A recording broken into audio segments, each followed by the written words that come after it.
Malaking balita noon sa Pilipinas at maging sa ibang panig ng mundo ang di manoy pag-atake at pagsapi ng demonyo kay Clarita Villanueva.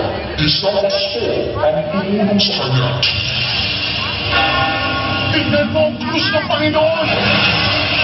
Ayos ka na sa mga espiritu!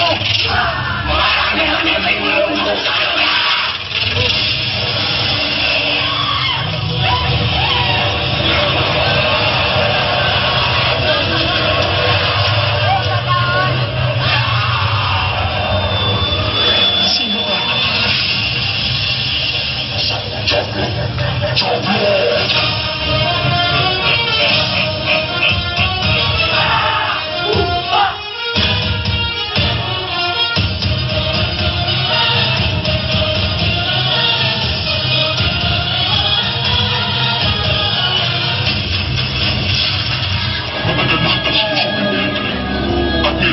Sumas, mapapasahan ka na rin.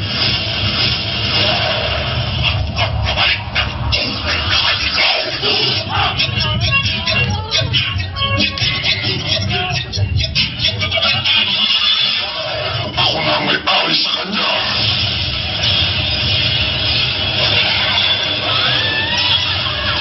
Pareho lang tayong walang pananampalataya. Itinakbo ng Diyos. Walang pinaniniwalaan. At ngayon, sa wakas, mapapasahan ka na rin.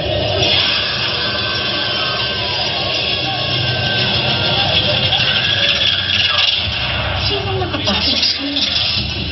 Ang Diablo.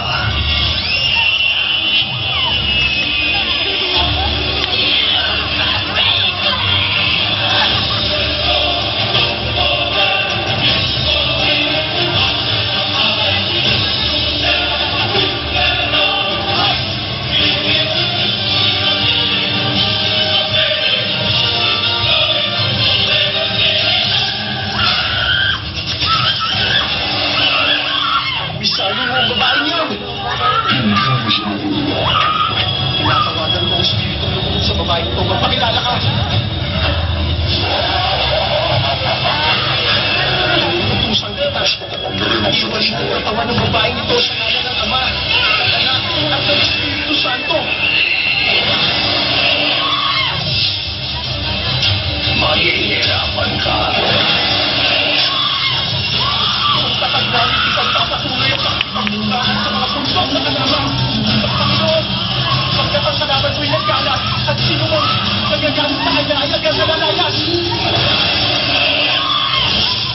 Kaya huwag ka magpalitin sa kanya, labanan mong panalusin niya. Tapakan ka! Alam ko, hanggang ngayon, ang Diyos mo!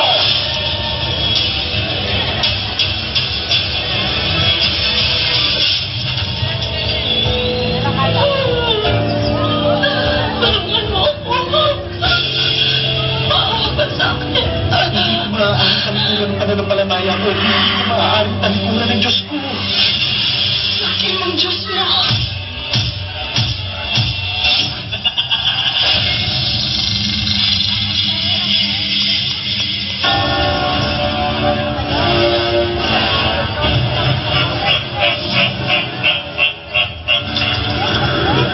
Ako ang hari ng kaharian na to.